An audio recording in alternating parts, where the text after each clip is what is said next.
Man, yeah, just wear the beanie. That's it. That's pretty solid. I feel good about that. That's a good way to start this. Get the attitude up high, you know. Good trade 2 J's if you could become Wolverine. Where are you getting all this information? I definitely heard some rumors about it. Are you still going? I get goosebumps thinking about it because it's like you can hear them get. The car, I was going to qualify and I was going to drive that out the racetrack. Just threw the hood over the ditch and longest employee of knots. You did some digging there, huh? Look, a bunch of you use this code all 2023. Let's keep that train rolling. So if you are looking for some awesome FD apparel, different stuff, you know, things to buy, maybe it's not for you, maybe it's for somebody else, might as well save a couple of dollars. So when you're on shopfd.com, use podcast 24, just the, podcast numbers, podcast 24 at checkout, save yourself 20%. And if you do, let me know. Just if you see me in person, give me a high five, say, hey, thanks for saving 20%. Maybe online, shoot me just shoot a note. You know where to find me. Links are in the description, all that stuff. If you feel like stalking me or just letting me know that you save some money. So shopfd.com, podcast 24, save yourself some money. What's going on, everybody? Welcome back to the Outerzone, the official podcast of Formula Drift. My name is Jacob Gettins, and we have the crazy Swede, Sam Hubinette on. How's it going, Sam? How you been? I'm doing well. It's going well. I just finished up an hour and a half playing tennis. So I'm feeling pretty mellow and, relaxed. Nice. Are you, obviously you're staying very, very active. You look like a pretty fit guy. I mean, we chatted very quickly in Long Beach and I was like, damn, this dude's, you're aging very gracefully, I will say. Very, very nice set of you. I mean, I do try to stay fit. Nowadays, the main focus is doing a lot of car commercials and movie here and there, but we do doubling actors, so it helps. Trying to stay fit so you can, get these, driver double jobs and such. We've seen a lot of drivers in FD over the last couple of years, like really like double down on their fitness. Like, do you find that the physical fitness helps with the driving, whether it's reaction time or I guess endurance in some cases? It's just overall, just staying healthy, there's so much, you learn so much nowadays too on Instagram, all these information videos you get about food, which food not to choose and such, and having 3 kids. My wife, Stina's very into being, smart with what we feed our kids, and that kind of comes over to me too. So I do eat a lot of vegetables nowadays. I used to just eat, I'm a meat lover still, but with her cooking a lot, it definitely helps me eat more healthy stuff. So it helps. Yeah, it's either that or cook your own meals. So when there's something ready to go, it's a lot easier, right? Not going to argue with a meal that's ready to go. No, I just say yes, thank you, and I'll do the dishes. There you go. Good trade off. Yeah. We do the exact same thing. One cooks, the other one cleans. So I try and cook as much as possible because I'm not the biggest fan of the cleaning section. So. Oh, the opposite for you. Yeah. I know my wife and I both worked in restaurants for almost a decade apiece. So we both fight over who wants to cook because neither of us enjoy doing the dishes. Yeah. My wife would be very happy if I start cooking more. I'm going to try to step it up. Maybe you can give me a free lesson. I'm down. Hey, we've been joking about doing a version of the podcast where I come over and cook with a driver and kind of chat. There's I think Bert Kreischer does like it's kind of a similar thing. But yeah, like why not like a cooking talk show, right? Like but it's less like high production, if you will. Like I feel like those are always very scripted and feel kind of cold. No, I'll take any advice for that. It will be helpful. Yeah. You're like, free meal and cooking tips. Like, why not? Right? Sounds like a decent afternoon. But yeah. So yeah, you touched on a lot of the stunt double stuff, and I definitely want to get into your Formula Drift career and all that stuff. But how busy is that keeping you right now? Like, is it as much work as you can get your hands on at this point? It's a very competitive world. There's kind of like two, 3 groups in that stunt driving world.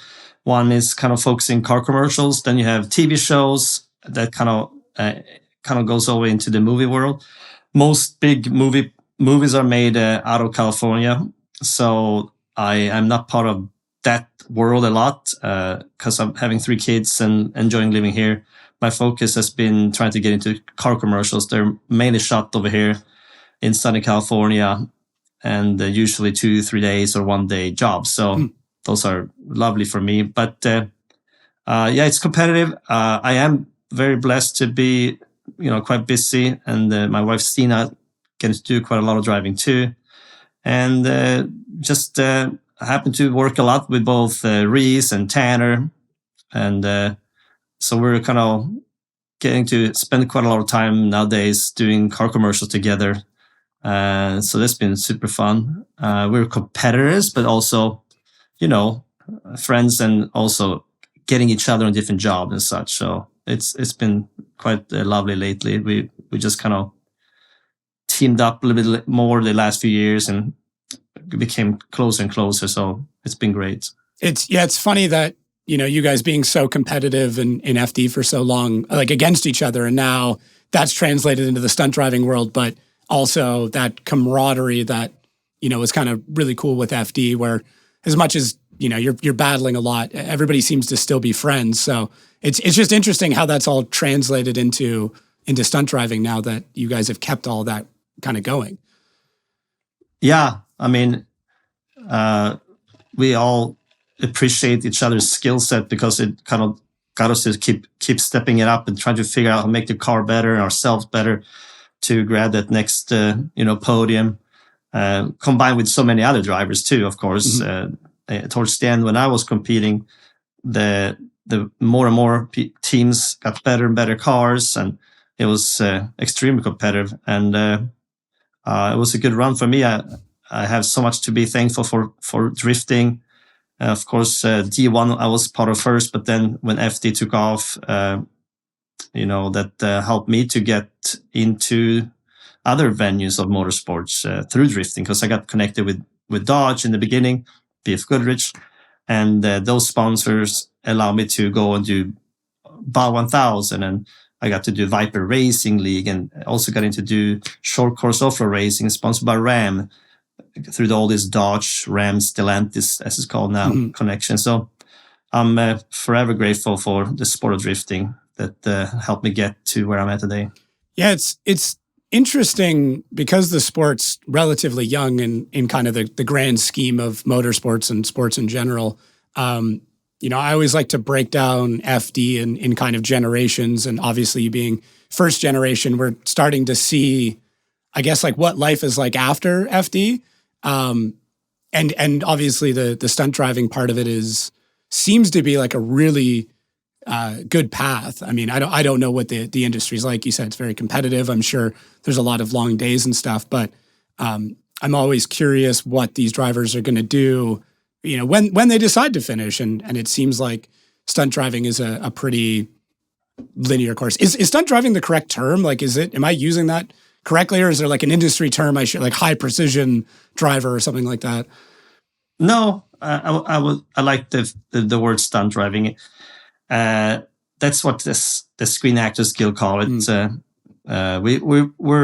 We're called precision drivers generally, but the actual term on our contracts is stunt driver or vehicle driver. But most people, producers, call us precision driver because it's precision driving, and stunt makes it sound like you're always doing something crazy, crashing cars or rolling over. But it's kind of, the terms come from the movie industry, where there's a lot of more big acts, wrecks and stuff. But stunt driving, that's what we do. Is there a lot of days where it's like you're not actually doing anything particularly cool in the car? You just have to drive it from like point A to point B in a straight line at 40 miles an hour? Yeah. No, there's just commercials where you, like you say, driving 30 miles per hour, 40, holding with the camera, maybe, accelerate by, back again, hold, doubling some, maybe there's a father in this commercial and they don't want to put Timmy behind the steering wheel because there's still work to do with the camera car driving next to you. So it's still quite technical, even if it sounds easy, because there's still a lot of things to understand and not make mistakes with when to, first of all, small thing, but you have to just hold the right placement on the road. Remember using blinkers or not blinkers, small things, and then when to blow by and when not to, or hold a certain distance. And sometimes it gets pretty tricky, and they can be very picky. Move half a foot back, or no, you came up, you kind of maybe accelerate up to the camera, hold it like this, and then as you drive. And they can be very picky, small details. They want to come up to a logo. So those things can be quite just challenging when the camera car is moving around too. Might be a road up in the mountains. So yeah, it's it varies, but yeah, it can be very mellow, and then suddenly it can be really fun and technical with 4 or 5 cars trying to do some formation driving in some tight space. Yeah. I mean, I guess with any job, you kind of have the boring days and then the exciting days, and trying to make sure you're, more or less like in the plane of focus in a certain shot is as, it sounds like maybe not as difficult, but difficult as in comparison to some other things. So it's interesting, like the different parts that you actually have to do as a stunt driver. Movies is a whole different world, because a movie, you can be on a movie for many months, and it could be several days that your character that you may be doubling or something, your car is not used. So then you're sitting around waiting. Many times it's very bad information, and you can be told, okay, you have day off, Thursday's off. Okay. And you plan something. Let's say you're in Italy and now you're going down to the beach, and then they can suddenly call you 11 a.m. Where are you? Well, we're 3 hours away. We need you now. And then you just have to change everything, because now they just changed something and now they need your car. And you can big variables the whole time makes it pretty tough. Yeah, I mean, the production schedule can shift so quickly, like whether, people are sick. And I mean, I know there's there's a hierarchy too, right? Like if one thing happens, okay, well then your group is the one that gets moved around. If you're on the second unit, you have to just float around and fill in wherever. So, and I mean, I don't know the industry that well, but I would assume the stunt drivers and stuff like that falls under okay, well, when we need them, we're gonna. Those are the people that are getting pushed into those time slots where we don't have anything else going on. Oh yeah. That's correct. How's the catering on production? Is it like a mixed bag? Like, is it one of those, like, you see the production level, you're like, oh shit, the catering is going to be really good, and I know I'm going to be fed well? I would say generally here in Los Angeles, it's the best catering in the whole world. I mean, there's so much competition here because there's so many productions going on. So, I mean, it's unbelievable. It's full 5-star food comes out of those little trucks. It's a miracle what they're doing. 3, 4, 5 guys in there just banging out, and it just comes out to, 100 people at once. It's amazing. And they have just a small, tiny little kitchen. So, and then of course, then you go on a small production, and specifically if you're out of town in other states, and then it's just kind of, wow. It's just a lot of pizzas. Just trying to just chug it in and move on. yeah. A lot of pizzas and fast food and whatever they can just get on set at that time. Yeah. Food is cold because they just don't handle it right. So, but the good thing is, it's just going to be a couple of days and then you're home again, and it's not a job you do every day. So you just kind of deal with it and keep positive, and you can just think about I'm home tomorrow and working with another production company another day somewhere else. So. Yeah. So you had mentioned having kids, and obviously your wife's also in the industry and a phenomenal driver herself. What's that? I guess, like, having 2 people in the industry, what's that life like? Like juggling kids and everything else. Like it's a very difficult setup to make sure that you're both obviously making enough to support yourself and the family, but then balancing time with kids and, other things, Mother's Day and Christmas and all that fun stuff. No, it is, has a lot of positive things, but it's also a lot of tough things. Generally, Stina is the one setting up babysitting and helping out with that, which is sometimes more work than actual the day job. Having 3 kids with nowadays also sports, there's soccer and there's volleyball and tennis. But we have a lot of great neighbors here too, where we live here, and build up fantastic friendship with other families from school too. So, and now they're older too, so it's way easier now than it was like 5 years ago when, you know, they were all like, you know, 4, 5, 6, 8, you know. Yeah. That was much tougher. Yep. But like now, Friday, we both are working.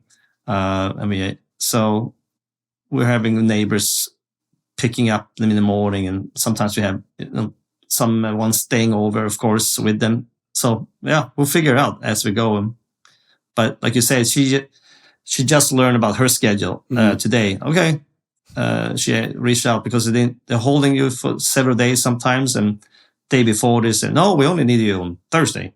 Well, okay, would have been nice to know that, but that varies a lot also. But it's fun.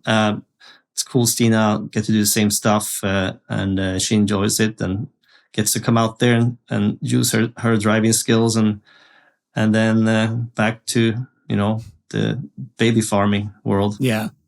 I mean, I think the figure it out is, I've obviously spoken to a lot of people with crazy schedules, and I've got a pretty nuts schedule myself. And okay, we just figure it out. Like you can't get mad, you can't get upset, you can't be bitter. The production's changed or schedule's changed. You just go, okay, on to the next thing. Like, yep, we'll figure it out. And I think that's maybe the biggest difference, is just going with the flow as opposed to trying to fight back against it.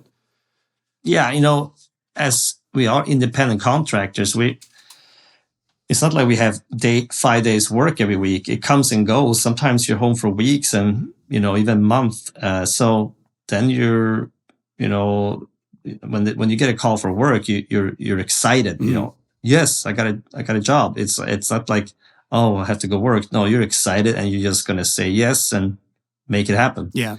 Because I would say the last couple of years it's been pretty slow in the commercial world, so it's been tough for many drivers out there. So being able to still do this, we're very blessed and thankful, and just keep doing the best job you can every time. Yeah, I mean, it's a super cool career. So I'm sure there's plenty of moments where you have to sit back and be like, you know what? As much as this can be frustrating, this is pretty wild what I'm getting to do. Whether, you know, driving an ambulance with Jason Statham in the back, or, you know, Nightcrawler stuff. Obviously, the Fast and Furious stuff. Like, has there been one of those moments where you've been on set or shooting something and you kind of go like, what am I doing here? Like, how did I get to this point, or how did, you know, why me? That's doing this. I'm sure there's been many moments of those. I mean, we had a great time just a couple of weeks ago. I was stunt coordinator and the main driver double for a Ram commercial we just did, and we had the Glenn Powell on this job, which is Hangman from Top Gun, and I got to bring in Tanner Reese and Greg Tracy and Dave Castillo, amazing driver, and that was doing some stunts on a motorcycle, and had Matt Powers there. So it was just awesome. You know, you got a bunch of great friends that are super talented, and we were out there just having a good time and getting to promote this new line of Ram trucks, and we had a good time. We went to Glamis and just crushed the, you know, sand dunes there, and it was like, are we getting paid for this? Yeah. I mean, this is the stuff you do for free, actually, but don't tell anyone. do you guys get competitive on set as well? Like, I'm sure that competitive vein doesn't go away, where it's like trying to like see if you can nail a point, you know, one take or anything like that. I mean, we're all want to do the best every time and try to save the production time. So it's just natural. But I don't know, competitor out there.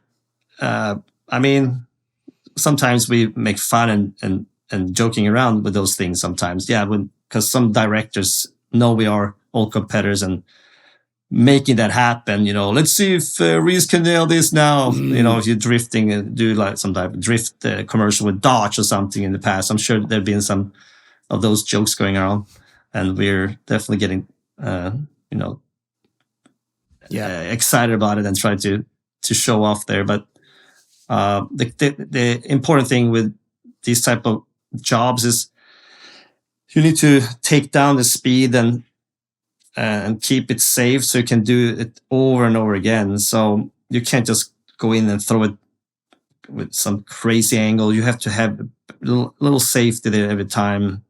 For example, if you shoot some drifting and whatever it is, because if you ding up that car, may be the only one in the whole world, or maybe there's two of them, but the other one is on the East Coast because it's a brand new prototype. So you have to hold a little bit from that, so you don't go and smack it up into some curb or something, because then the whole production might be done, and then you're really quickly the loser. Yeah, just like, I mean, we see that obviously with competitive driving as well, where it's like going 110 is very rarely the best bet. It should be the last resort. You should be going like 90, knowing that you've got another 10% that if you need to dip into that bag that you can.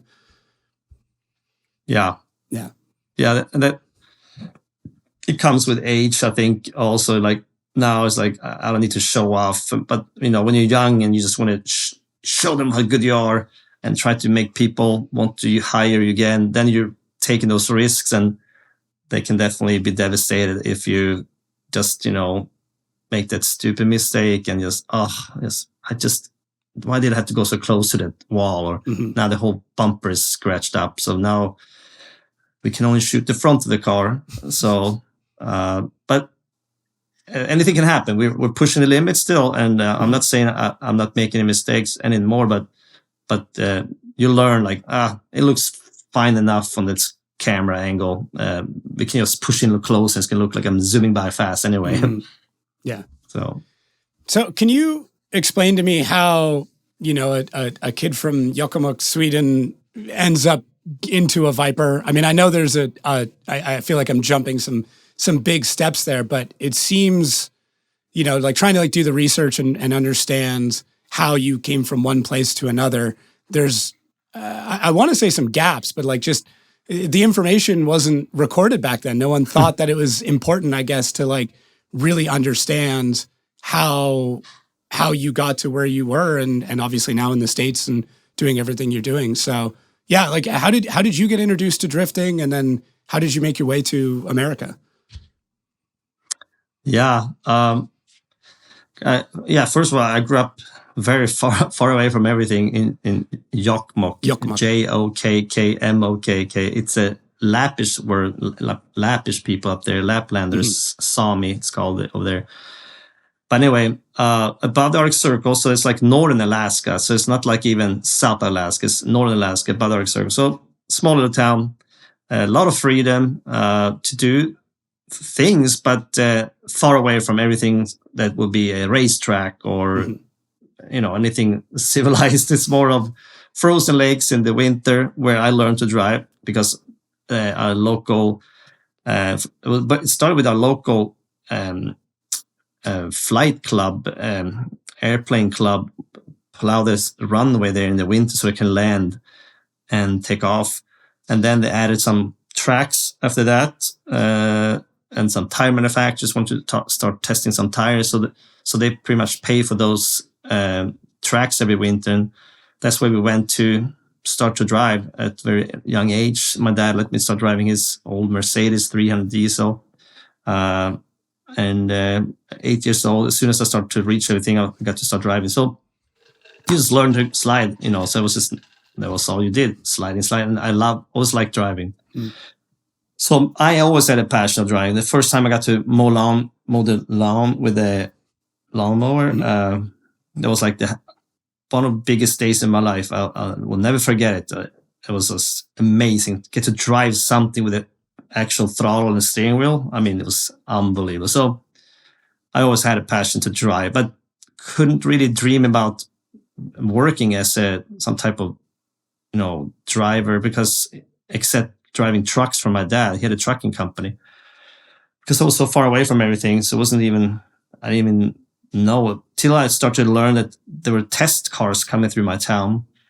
And I saw these test drivers coming through, stopping at the gas station. I ran over there, looked at them, bunch of Mercedes and BMWs, all kinds of German manufacturers were passing through doing winter testing. I mean, I don't want to tell everything, but I got older. I was a truck driver for my dad, and I had a mechanic background. And I learned that Volvo was testing cars outside my town, which I didn't even know about. They were using a military airfield out there that they were renting the space in the winter and testing prototypes. And they were so secret about it, so I didn't even know about it. But I learned about it, and then I was like, wow. I mean, this could be me driving cars for a living. It's not just driving my dad's big semi-trucks, which I did at the time. So I just called, I brought up my yellow pages back then, just phone book Sweden, Volvo Sweden. I called 1-800-VOLVO and said, hey, I want to talk to the person in charge of testing in Jokkmokk. And she's like, okay, I'll follow you. And boom, this person answers. His name was Ole Gunnarsson. And I was like, whoa. Hi, my name is Samuel. I'm living in Jokkmokk. Do you need a test driver? He's like, oh, what's your background? I'm like, oh, he's actually talking to me. Mechanic background. I drive trucks for my dad and just love driving cars. And I'm living here. And he's like, well, matter of fact, we might need some locals. I'll call you back in 3 weeks if we need one. 3 weeks later, he called on our home line. This is before cell phones. I was living with my parents and I was sleeping. It was like 9 a.m. because I didn't have much work. And he's like, oh, this is Ole Gunnarsson. Are you sleeping? Because I'm like, hello. Yeah. And he's like, I'm glad you're honest. Because I said, yeah, I'm sleeping. I want to see you. Come and see me. And then he asked me to come to another place 2 hours north of the Arctic Circle where he had another base for Volvo. Met him for lunch. He hired me. And I got to start testing cars at 23 years old there, 1992, for Volvo. And that was like another big moment to get at least into drive cars now instead of, trucks. Okay, fast forward 9 years later, I had been with Volvo. I got a full-time job. I became a test driver. I did car commercials for them over there in Sweden. I joined a race team with Volvo in Sweden, and I did touring car racing. And I did all their car commercials for quite some time. I got to go to Spain and different places. It was amazing. But I always had bigger dreams, and my dream was to live in America. And I decided to take a year off and go to learn English because my English was not that good. So through a friend from Sweden, I moved over here. She's like, well, come to Orange Coast College. I'll help you, get situated. So I came over here for 1 year. I went to college just learning English, hang out, goof around for a year. Met some people. Anyway, went back to Sweden because I didn't have a green card. I won my green card on the green card lottery. Oh, no way. And then 2001, moved over here. I sold everything over there, quit everything, said goodbye, and come over here to pursue some type of professional driving. At that time, I had got to know people at Skip Barber Racing School that did driving events. And I was working back then with Tanner and Rich Rutherford and a bunch of other drivers doing arrive and drive programs for mainly BMW. And anyway, I came over here, started working for Skip Barber. I came in 2001 in July, and September 11 happened 2 months later, and Skip Barber shut down. I lost my job, and I was thinking, what did I do? Because this whole country went dead, after that happened. And I had no income. But I made a decision that winter. I was here in Newport Beach on a pier. It was like 75 Fahrenheit, beautiful weather. I was like, you know what? I'm happy here, poor. I don't care. I'm staying.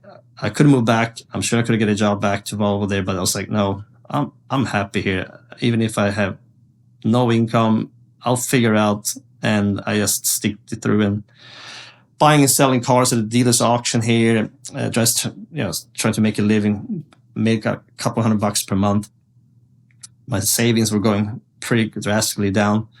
But then I heard about this sport drifting from some mutual friends doing these arrive and drive programs because they kicked off again in 2002. So I was back with Skippy doing different events with Tanner and other guys there. And we heard about this sport called drifting, a sliding car. And I was like, that's me. I've been doing a whole life. And I got to get in there quickly. I knew how snowboard was in the beginning. You didn't have to be the best, but if you were there in the beginning, you got really quickly recognized. A friend of mine in Sweden did the same. He jumped in snowboard. He became team captain of the Swedish snowboard team. He wasn't the best, but he was there in the beginning, very involved. So I was like, I'm going to get into drifting quickly. And that's how I jumped in and did. The first D1 event. First was a driver search 2003. Obviously didn't have a car, couldn't afford, but we rented a car. It's a long story, but I rented a BMW M3 from a rental place here. That person didn't show up to return it, so they had nothing. They had a Mustang convertible with a V6, and I didn't. This is before computers. I didn't know what to find in that place. I don't even think I had a cell phone, so I just had to stick with this terrible V6 Mustang convertible. So I roll in there to D1 driver search. Rich Rutherford and Nick Kunewalder, two other driving buddies, they had rented a Nissan 350Z from Budget Beverly Hills. So they had a good car. So they end up blocking me for even taking the track because it was a convertible and no roller cage. Oh. So lucky enough, Tsuchiya, he's like, oh, you can tag along with them. You're only supposed to be 2 splitting car, but you can be 3 splitting this car. So I got to tag along with them, and that's the first driver search. And I just saw videos on that online of me driving that Nissan 350Z at the driver search from the rental car place. And I qualified number 1 out of 52 guys. So that was kind of the start of getting recognized in that world. Yeah, that's wild. I love the fact that it was a rental, and like your rental couldn't even do it. You had to borrow, somebody else's, and there was already 2 other drivers. Like, I know. It's so neat how scrappy the sport was in the beginning. Just like, and how kind of that same feeling still persists of like, just get it done, just figure it out, just, try and make something happen. Yeah, I mean, if I would have hit the wall with the car, I couldn't afford it to fix it. So I would have just escaped the country, go back to Sweden and start over again. But it went well. And then, they had their first D1 event. I think it was August or so, or October, I forgot, 2003. It was a exhibition. There was no points. But so at that time, there was many teams, but they had only 8 guys that was accepted. So suddenly people start coming towards our way. Mm-hmm. Hey, you're qualified. You don't drive up my car. So end up driving a car there at 240 from a group that put it together. In the morning, at the first test, the engine blew up. They didn't put the wastegate there or something. It was over boosting. So I missed that opportunity. I was devastated. Reese was there driving his Toyota Supra that he had sold to Jasper, but he rented it back to just do that event. So he, I think, won the event. And I was just standing there watching the whole thing, thinking I missed my opportunity. Mm. At that time, I had built up enough money, so I was so frustrated. So I told Rich Rutherford, "Hey, this is ridiculous. We getting to drive these cars that just blew up and break.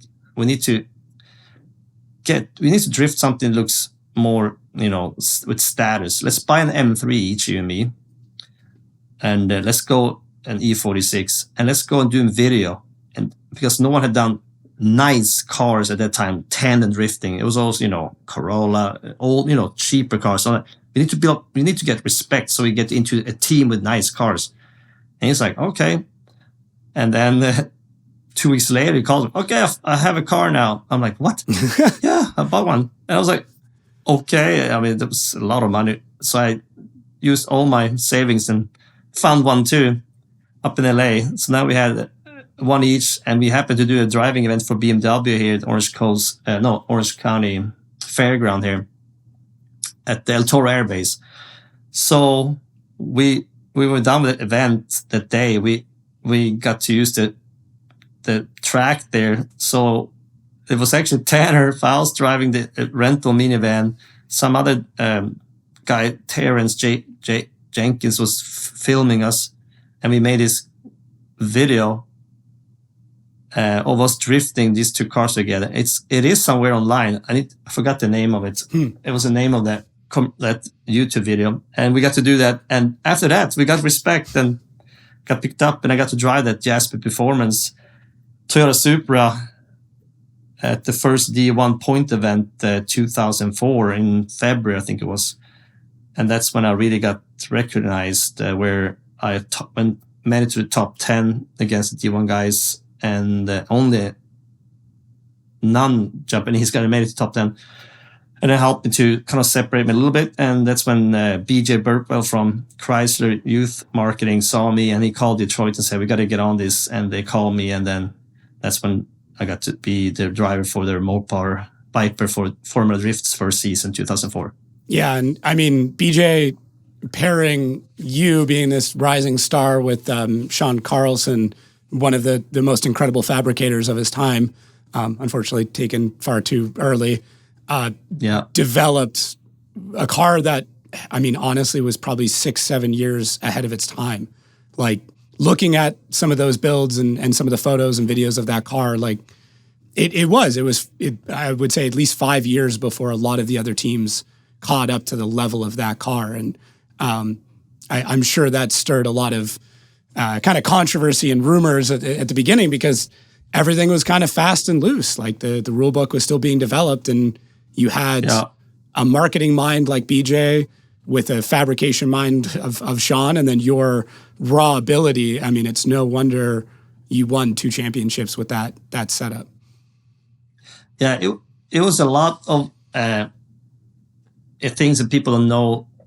First of all, the first season was a competition Coupe Vipers built for, real road racing, like a race car, because they didn't have a car ready then. So they rented it from Marco, a private owner in Vegas, because they already had Mopar logos on, because he was a Mopar fan. So we rented it from him, and Sean's boys team, I mean, they gave it a little more angle. But the first event in Atlanta, I didn't have a handbrake. So I just came down the hill there and popped in second gear, I think, and fainted and got it sideways. So it was really tricky in the beginning. So the car was not great at all. It was fully built for just go fast, but it had a roll cage and big strong engine. I had the power, but it was definitely a handful. So I mean, we were all just learning at the time, because Sean had no experience of building drift cars. It was all about going fast, straight. But after that season, they built the car in Detroit for us, because Sean was at that time actually very busy, because he ended up doing pro stock. And he got to go and do some higher level for another team. So it was a lot of crazy stuff going on. But they built the car in Detroit, and they did okay. But then we got it to DC Performance that helped me also for 2005 season. I think I mixed them all up. Yeah. It was different teams helping me. DC Performance was a Viper shop in LA, so they helped me out. And then 2006, it went back to Sean's shop, and it was the same car.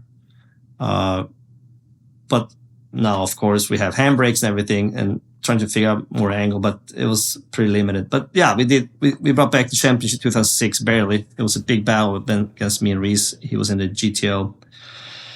So that was a big success. And after that was the Charger, which was quite challenging, because then they wanted to promote the car that the fans could afford to buy. So we just had to say, absolutely, it's going to be great, thinking this is going to be terrible, but just keep the sponsors happy. So Sean built that car, amazing, beautiful done, but it was just a humongous long wheelbase, finished 5th, I think, in the championship.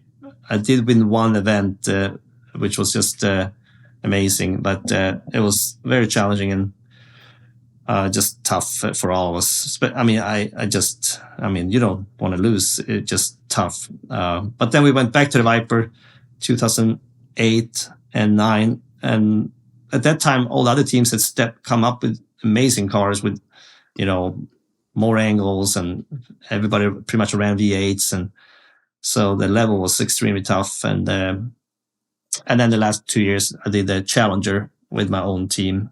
And then I had the Viper for the second drivers, ACP, and Dean Kearney did the last season. So that's kind of the rundown. What's it like kind of knowing that you were at the forefront of that sport? I mean, you and I chatted very briefly in Long Beach to kind of help get this set up. And you had said something to me that kind of stuck with me, where you're like, oh, like, you want to talk to me? Like, oh, do people even know? And, I've been out of the game for so long. And it's got to be kind of a strange feeling to know that you were there basically day one, and then seeing the sport the way it is now. Like, is that, how do you see the sport given your heritage in it? And then obviously, leaving it after it was 8 years you're an FD? Something like that. Yeah. From 2004 to end of 2011. Okay, so not quite. But. So, yeah, 4, 5, 6, 7, 8, 9, 10. Yeah, 8 years. Yeah. Well, I mean, there's a lot of things. First of all, it's amazing to see how well FD done. It's still just been growing. Because for a while after I left, I felt I had a little dip there. I mean, it was like a transition. Reese, Tanner, myself left, and there was a rallycross going on. There was a lot of other things in the talks, and the TV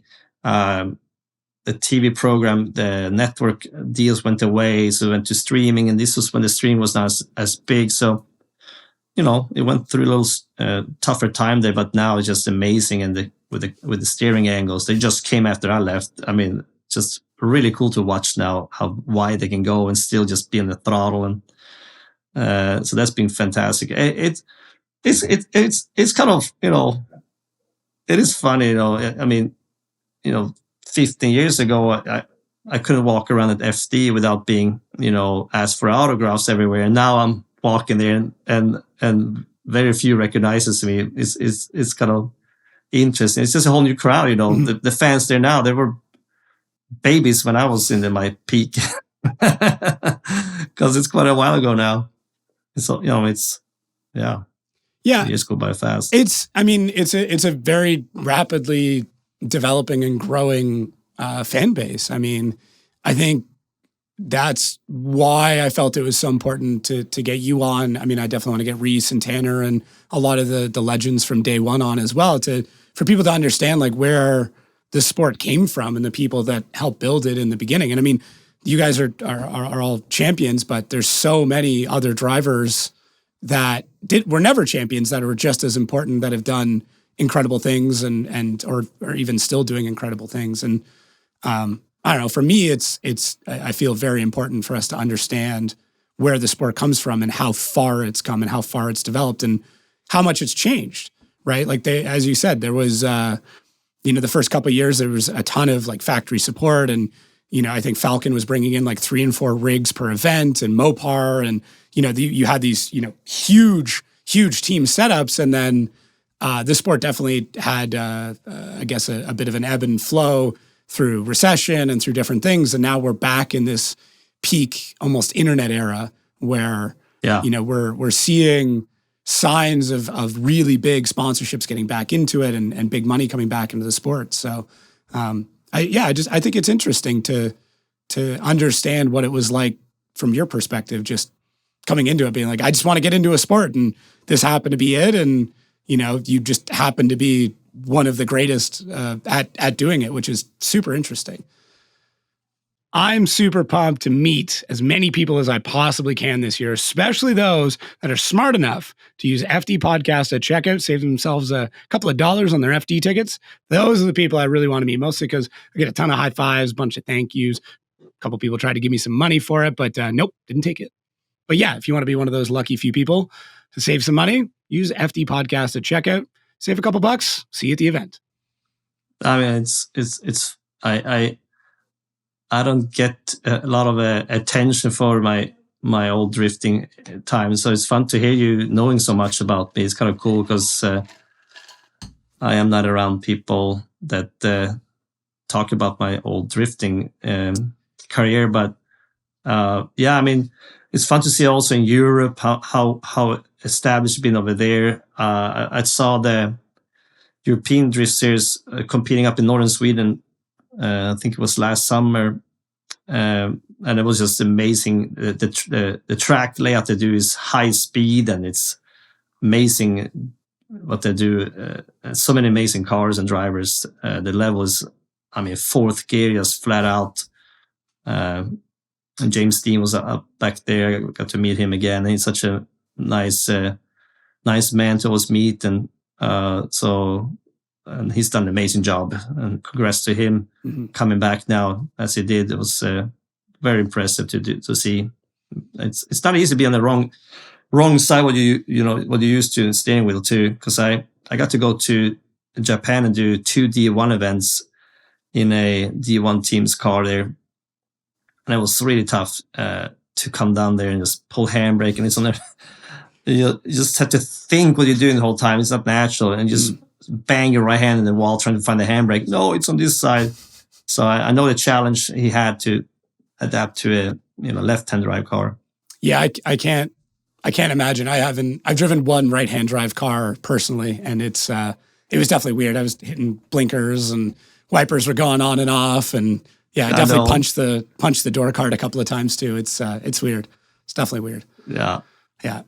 I can't imagine having to drive at high level competition with everything being backwards either. That's just wild to me. But I don't know. I think with great drivers, you figure it out, right? Like I'm sure you can think back to times where the car wasn't perfect or whatever, and it's just like, okay, just go. Like I don't have a choice. I just have to drive it and see how far we can get.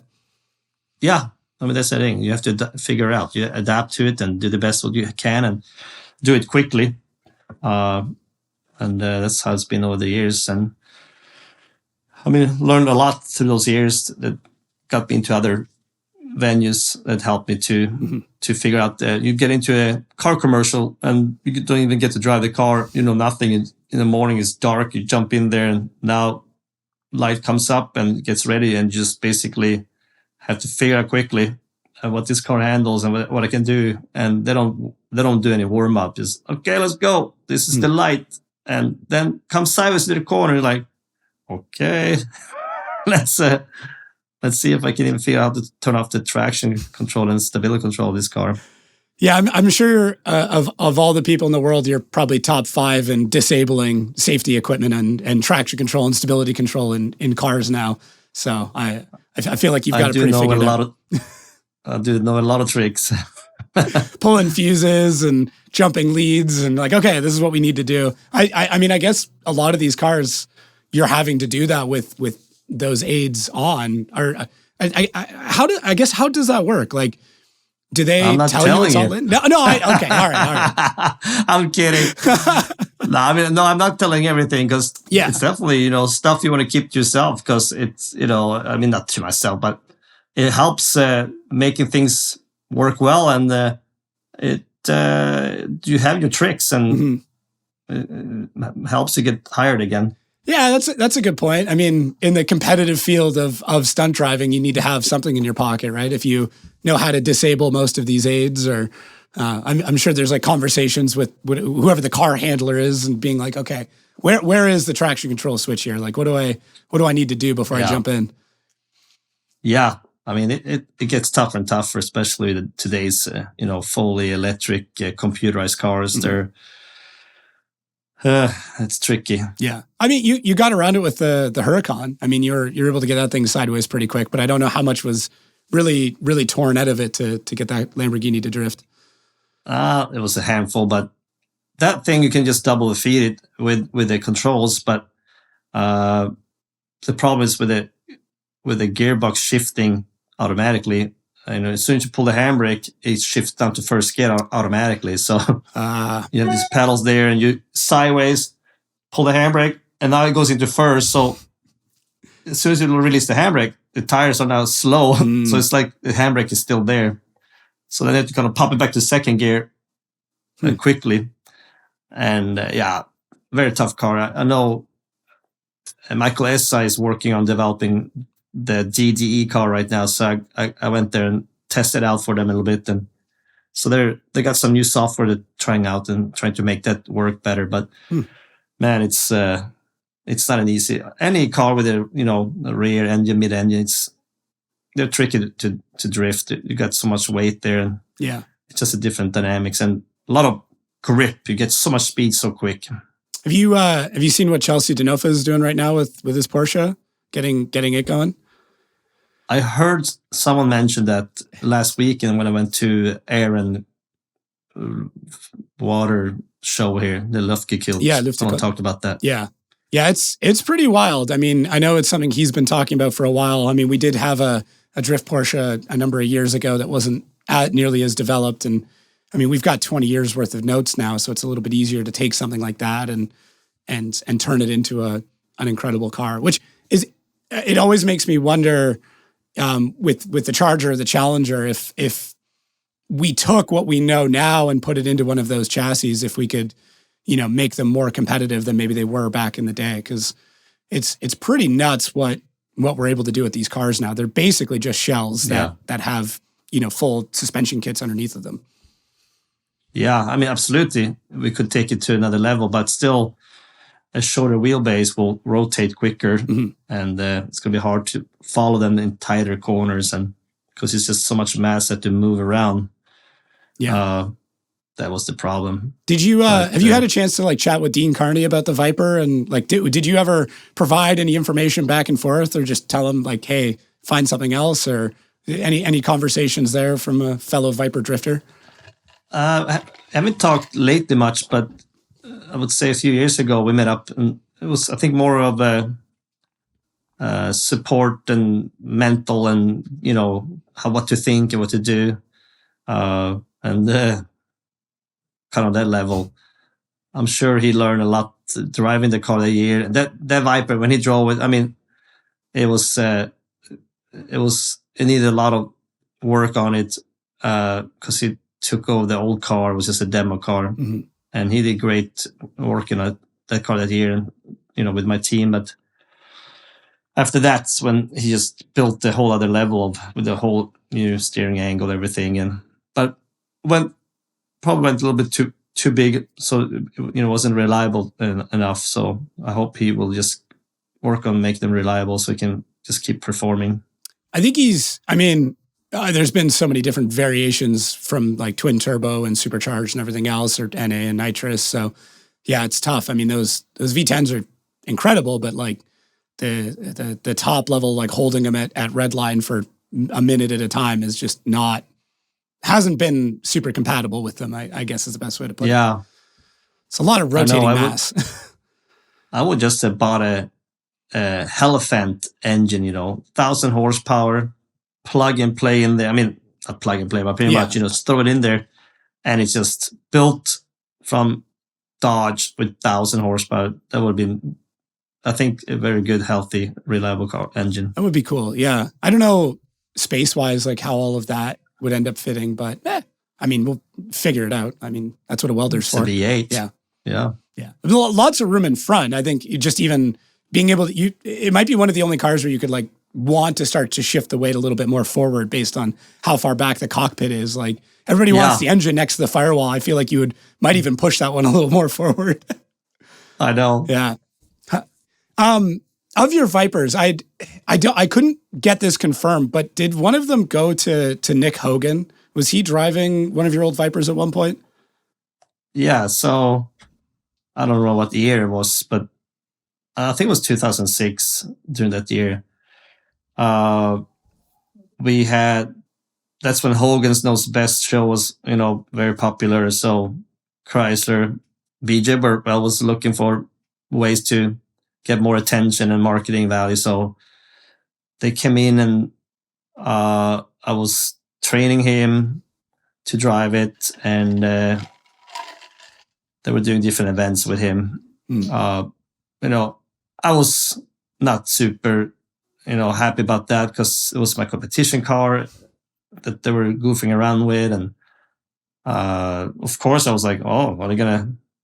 I'm going to train this kid now so he can take over. Is that what's going on here? So, I mean, there was a lot of things going on in my mind. So, but Hogan himself was, I mean, both of them were very obviously thankful and super nice. And it was kind of cool to have Hulk there at some of the events, cheer me on. And, it was kind of fun. He was just kind of very big fan of me at the time, of course, because I was teaching his son. Yeah. It had some fun energy around it. But then I don't remember what happened, but it was like for a year, I think they were involved, and then they went on to next chapter. Yeah. Well, I'll take all the attention to the sport. I mean, that's how I look at it. Like, T-Pain now is very, very much into drifting and driving pretty well and very honest and humble about it. And I think that's maybe the hardest part for anybody who has a level of celebrity is to kind of be humble in learning something new, especially something as difficult as drifting. And I think maybe that's like the some of the frustration when the Hogans were around was like I don't know, maybe just not respecting the sport in a way that people thought they should have. I mean, like I said, I'm of the opinion anybody who wants to get into drifting, just do it. Like, please, like we need as many eyes on the sport as we can. Of course. Yeah. It's for everybody. Yeah. Have you been in like a high level car in the last couple of years? Like driven kind of what the drivers are doing now? Just a little taste of it. I've been invited, but I haven't been able to do it. But I drove Michael Essa's, but it's his demo car, but it's quite amazing built. Mm-hmm. And I've just on the old Hoonigan backlot, they were DDEs now. Mm-hmm. But just that was fun because the feeling that steering angle, because I haven't pushed with that new level of steering angle on a big track yet.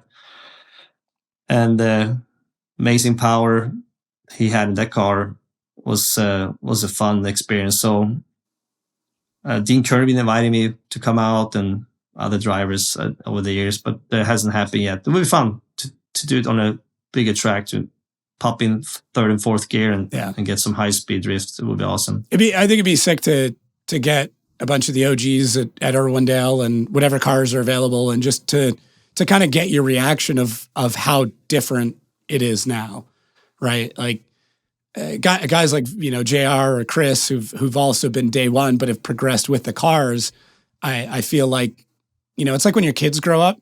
You can look back and be like, oh, like when did this happen? But they every day. They're getting taller and they're getting older.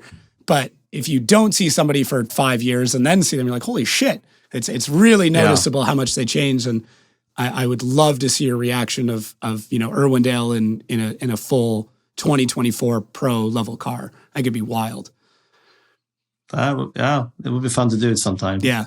I'm a big fan of like putting it out there and seeing what happens, but maybe like the Sunday after Irwindale, we get everybody together. And I mean, the cars are already used and abused at that point. What's one more wall hit, right? Like, let's let everybody drive it. Yeah. Yeah. It reminds me of an old event we did. We did the drift versus grip. So we invited the top NASCAR drivers to come and do some drifting at Irwindale. And Casey Kane back then drove my Viper, and Robbie Gordon drove Reese GTO, and he's smacked the wall there that day. A bunch of the Elliott and a bunch of NASCAR guys got to come and drive our cars, mixing it up a little bit for promotion. Yeah. And so it was cool. Mopar set it up at Irwindale, but it was great, exposure for FD back then. So you may or may not know this. I do marketing for a living, all in the automotive space, and I always find it very interesting when speaking to drivers and people that have been around. I mean, you obviously have had a pretty good eye for marketing, considering, the video of the BMWs you spoke about, a lot of the collaborations over the years, working with Mopar. How much did the nickname of the Crazy Swede play into that marketing? Was that something you was pretty conscious, where you're like, I need to differentiate myself, I need to, I'm going to lean into this Crazy Swede nickname and try and make something of it? So, I mean, I I didn't come up with a name. It was the fans just start calling me the crazy Swede, and because I was just kind of pushing it hard and hugging those walls at Arendals specifically, which was very intimidating. Specifically, I mean, especially back then when the sport was new, I had mixed feelings about it because I had a goal to do drifting, and at that time, drifting was just something I thought I was going to do for a year or two, and then go into other motorsports or stunt driving. Mm-hmm. So for me, having Crazy Swede, I was like, man, I may not get a job for a car commercial if I think I'm just crazy. So I definitely was thinking like maybe this is not going to be good for me, but I couldn't do anything about it. Everybody called me that back then. In drifting, it helped because back then they asked the fans a lot of times, should we do one more time, or who do you want to win? And it feels like the audience had a lot of say back then. So trying to make them on your side, that definitely helped. So that's why I was just kind of definitely pushed it hard the whole time, and doing some extra unnecessary donuts and 360s in the driver's introduction, getting yelled at from Ryan, Sage and such, but I was like, it's worth it. The fans liking it. So, but I mean, marketing wise, I have to say, yeah, I mean, I always had a mindset. I wanted to make a living driving cars. I came here to make a living. So, if drifting doesn't make me a living anymore, then I'm moving on. And first I thought drifting was just going to be for a couple of years. I thought, oh, it's going to come and die, right? But it became way bigger than we thought. So I was with drifting for 8 years, and wanted to be a stunt driver during the time, or doing touring car racing or rallycross was a big, dream. But it just kept growing, and it was, a lot of cool stuff going on. With being a big manufacturer was obviously a huge dream for me to be sponsored by Dodge and BF Goodrich. It was obviously amazing to have those big companies supporting me. So I just kept trying to see what was next, and the rallycross came, the global rallycross, and that's really what I wanted to move into, and that's why I left drifting. But I never really got into a good team there that I could win. So I was super close to be with the Travis Pastrana, got the Dodge program. And I was supposed to be a second driver with him. But my sponsor money, Ineos back then, the Japanese oil fuel company that I got on board with me, I was going to come in with those money. Last minute, Dodge signed a deal with Pennzoil for the NASCAR program, and then with Travis program. So I had a conflict of interest there. So they told me no, literally 2 days before the first event. So then I had all this money, but no team. So this is actually a pretty interesting story, and many people haven't heard. I fly out to Charlotte, where this first rallycross competition is, and I don't have a car team, so I'm just walking around there. And then there's a team from Sweden, Per Eklund. He had a spare car in his back there, his trailer. And I basically said, hey, can I drive it? What do you want? How much would it cost? And with the help of a manager I had back then, Brian Gale, we negotiated a deal that day before the event started. And I just went down outside the track, found a wrap shop, and asked them, hey, I need a car wrapped now for an event tomorrow. They're like, no. Yes, this is important. I told him the story. He's like, well, I mean, do you have design? Yeah, I have a design on a Dodge car, but this is a Saab. Okay. Anyway, convinced him. They wrapped it overnight. Jesus. The car had to be driven there because they didn't have a trailer, big rig. Everything was inside the track. So I drove it on the streets there.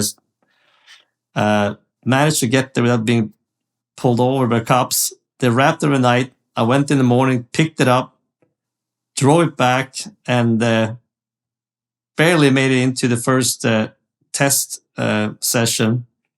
I never driven a rallycross car like that before in my life, so wrote down some notes I was sticking up in the roof the whole starting process, which buttons to push and what to do, and managed to make it to the event, and that's when the big 60-foot gap jumps steel ramps was part of too. So a lot to take in the right away, but I managed to do it. I think I finished 5th at first race and finished 3rd in the championship for that whole year. Tanner won, Brian Deegan 2nd, I got 3rd, and Ken Block, Travis Pastrana, other big names like myself. My buddy Reese Miller, he was barely right behind me there too in his Hyundai program. So I had a good year, but couldn't win. Too heavy car, but I know I did an amazing job in that old beater, but couldn't get in the better team the year after. So I said, I can't deal with this. My ego gets destroyed. I can't drive an orange, ugly Saab and not winning again. So I just gave up the whole thing and said, I'm done competing. Because I compete to win. And if I can't, I knew I can't win the car. So I just gave up on it. And Tanner got the sponsorship in his program instead. And off he went. Yeah, it's amazing how that, like I said, that just that pack of friends have just transitioned into all these different sports. It's I'm interested to see how even this generations of driver starts to do the same thing, because we've seen it kind of with I would call it like almost generation 2 of drivers where, you know, after leaving the sport, they seem to all keep together. It's like a group of high school friends that just happen to keep running into each other all the time. And, oh, I didn't know you were going to be here, that kind of thing. So it's interesting. You've had a very accomplished career from FD to obviously what you're doing now and a bunch of things before and in the middle. Is there, like, what's left? Like, what's the next thing you want to do? Is it something bigger than what you've done, or is it just finding time to not do anything at all? Well, I mean, I would say a year ago or so, maybe it was my kids and Stina was like, oh, why can't you go back to race? It would be so fun if you went back to racing. So they were like, inspire me to maybe look into it, because I do feel I am missing out. I wanted to do 1 or 2 years in rallycross in the competitor car, because I knew I could do well and even win if I was in a good car and team. So that was something I'm like, I love that sport with all the combination of asphalt, gravel, jumps, everything. But so I started looking into that a little bit, but inside me, I was like, I don't want to start traveling around the whole country again and dealing with this stress and pressure. But I was like, I'll do it for the family. But so I went and checked out the Nitro Rallycross last year, started digging into that, but kind of turned me off a little bit when the cars were all electric and there was no sound and it just kind of, I didn't really feel it. So I just decided to shut that down. And so that's kind of behind. But besides that, yeah, I mean, family. It's just fun seeing the kids grow up. Tennis, all different sports, soccer, volleyball, and be with my family. So working, doing commercials and movie here and there, I'm very happy and content where I'm at. Trying to just keep that going and then be supportive with the kids as they get older now, and spend time with Stina and do fun trips with all different toys we have and skiing and everything. Have any of your kids expressed an interest in getting into racing? No, not really. Like, they love going to K1 and everything, but not like me. You know, when I was a kid, I would have been begging to go driving. Yeah.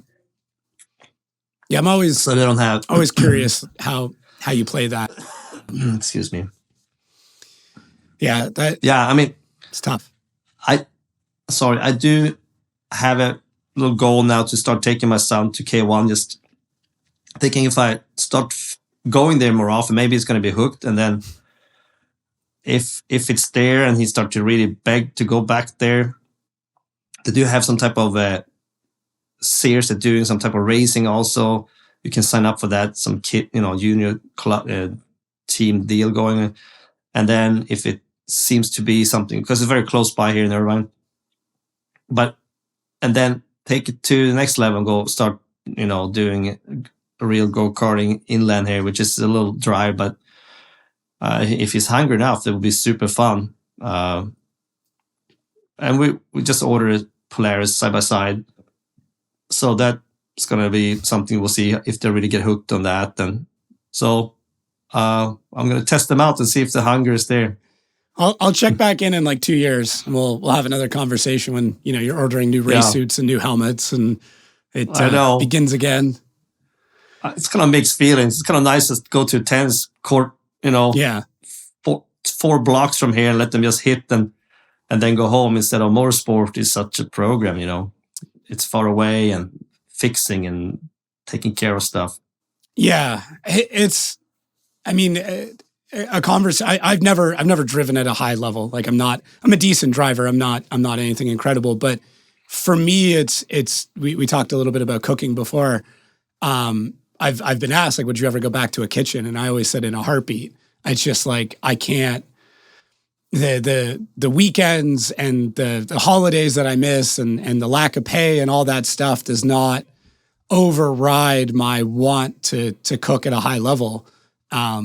I can still do it. Like I can still, cook for friends. And, my wife and I catered my mom's recent wedding, and it was like 120 people. And it's just my wife and I cooking for everybody. And like, for me, that was enough where I was like, oh, like I get that feeling again of the high stress and crazy situations of high level cooking, but I'm not committed to it. And I think that's, at least for me, where I found my peace, where it's like, I can still do it and I still know I've got it, but I don't have to worry about everything that goes with it. And maybe that's kind of where you're at with some of the stunt driving stuff is you still get the taste and you can still do it. But I don't know, for me at least, I do get that urge every once in a while. I'm like, I could go back to a kitchen like 2 nights a week and just go and see what happens. And that's something I have to put aside pretty often.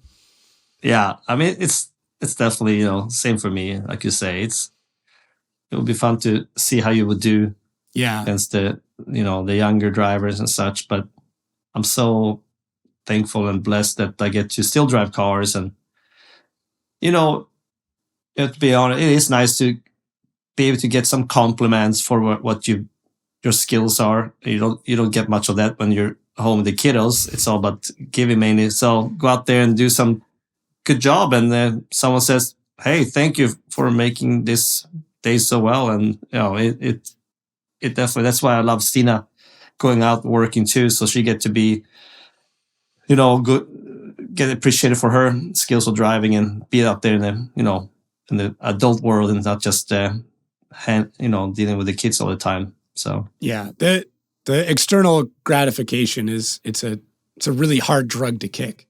When somebody's like, hey, like, oh, this is incredible. Like you did such a good job. Like that's such an overwhelming feeling and being able to know that you can go get it on tap by going and doing something is pretty tempting. But I mean, like I said, It sounds like you found a very good spot to get what you need to stay sane, but also know that you're driving at a high level. Yeah. I mean, you know how it is for many athletes that say they go and win Olympics and they come home and then it just goes dead. It's very tough. It would have been very hard for me if I would have stopped driving 100% after I quit competing. It's a tough one, and many people, really get depressed and different things when it shuts down so quick from all the highlights and popularity of different ways of getting praised and compliments and all, and then suddenly it's gone. Mm-hmm. Yeah, that's got to be tough, but Yeah, I mean, like I said, you're still getting it just in a different way. It's directors and production that's like, hey, thank you for doing that in one take because that kept us in budget today. So little different. That's all. Yeah, it is. It's good times. Yeah.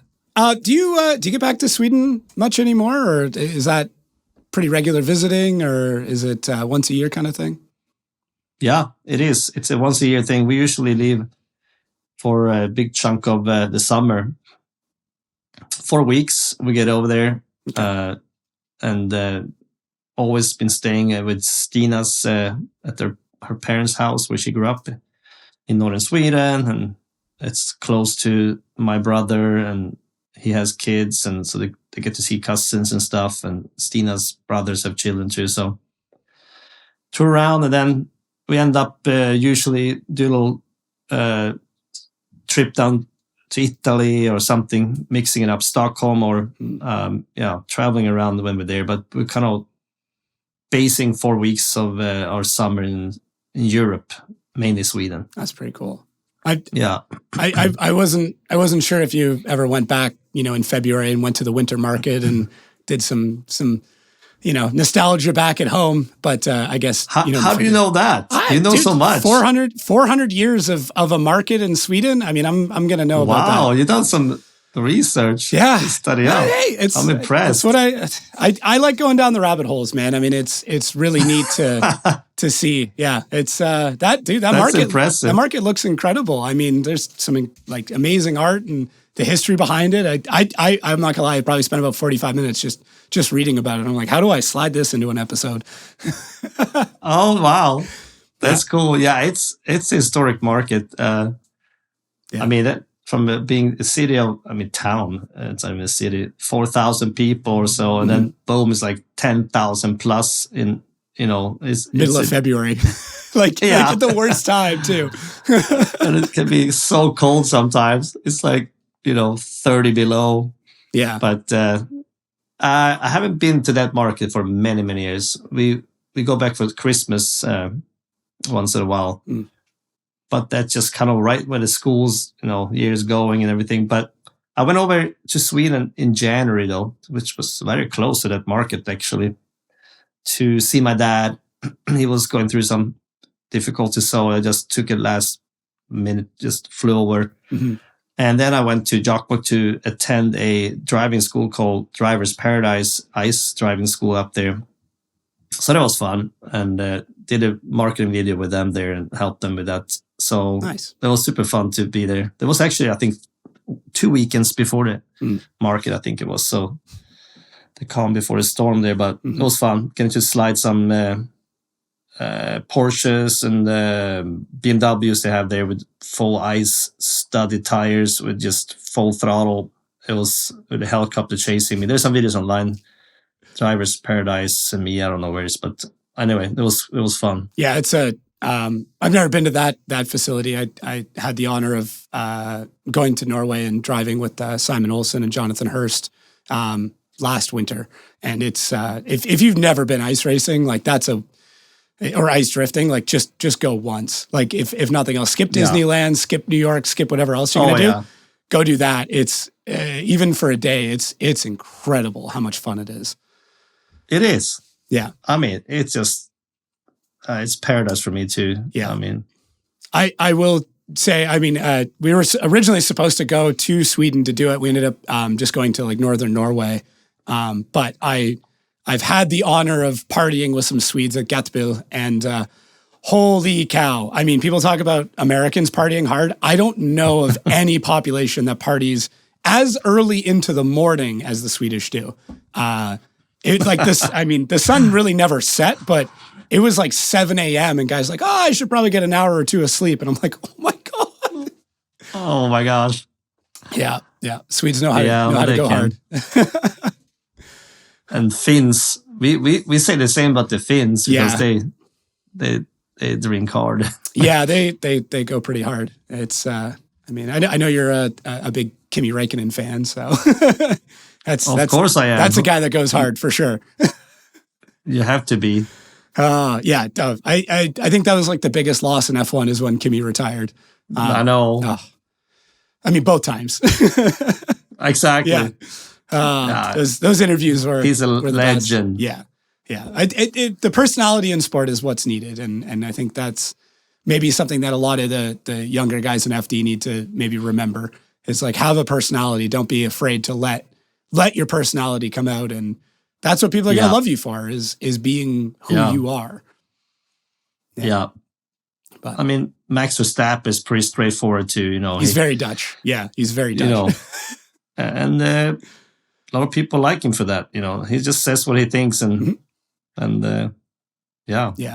Do you before we wrap up, like, do you have any advice for the current crop or maybe the next crop of FD driver from your experience in the sport, especially being a day oneer? I don't know. I mean, it all depends what the situation you're in, but just generally, for me, you have to just show how hungry you are to get through open doors in your life overall. It's like, if I never called Volvo in Sweden and say, hey, just call the people and say, hey, I'm here. I'm ready. I want to work for you guys. You have to pretty much just, if you do that, you separate yourself from many others, and then you can get to next level and everything, in life. So if you believe you have it, you also have to move to the place where you have more opportunities, I was lucky that Volvo was in Jokkmokk, but after that, I moved to Gothenburg because I knew that's where they had a test track. And then I moved to America because I knew there was stunt driving here, and I knew it was in LA. So, but sometimes it takes years before you get to where you are, but just stay persistent and don't give up. And if you believe you are the best, then you just have to show it and keep pushing. Yeah. Well, I really appreciate it. I mean, thank you for the words, and I hope it resonates with all the drivers that are currently competing. And I mean, I think it goes deeper than even just driving. Just be hungry and make the calls. And I mean, it's whatever you want to pursue. If it's being a chef or whatever, you go work for free in the kitchen and do the dishes just to learn more and get to know the people, and then you maybe get to do the dessert one day, and then you show them, that's any aspects. Like, I mean, the only way I got to where I'm at because I moved here, and then I rented a car, went to the driver's shop. You made it happen. To show them, but it's definitely a lot of risk involved, but it was worth it.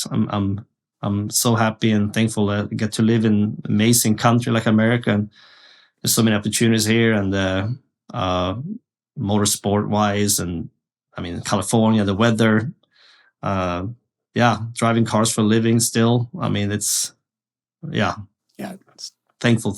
It's pretty incredible. Well, thank you for coming on. I'm glad we got to do this. For anybody listening or watching, please go back. I'll drop some links in the podcast notes with old Sam videos, because I had an absolute blast going through and doing some research on this and watching the old footage and stuff. And it's really, I think it's important for us to all understand what drifting was like, 20 years ago, because it's very different, but also very much the same. And I think that's maybe what I wanted to hit on in this episode was to show that. So Sam, thank you so much for doing this. I really appreciate it. I know how insanely busy you are, and hopefully we can get you out to Irwindale. Hopefully we can make this like retired driver day happen. I mean, we'll see. That would be fun. I think it'd be cool. I mean, I know Sage listens to these episodes, so I might have to lean on him a little bit to make this happen. So any of the pro drivers listening, if you got a car you're not using after Irwindale, let us know. We're trying to arrange for some people to come out and I know that will be fun. Yeah, to hug the wall again. Yeah, exactly. So, well, I mean, thank you for having me, and it was fun to get to know you better. I just seen you with this green hat, different locations and videos, and I'm like, who is this guy? I don't know much about you, but I did not know you were a father of three. You look way too young for that, but it's awesome. It's because I shaved. That's it. As soon as if I get rid of the scruff, it's I look like I'm 20 years old. It's a blessing and a curse. You look like So. 19 now, but no, it's been a pleasure. Thanks for having me. And again, Ryan and Jim Lau, I'm thankful for what they did, and that I got to be part of that amazing journey, and it got me to where I'm at, and I'm forever thankful. Yeah. Well, thanks again, and we'll catch everybody next week.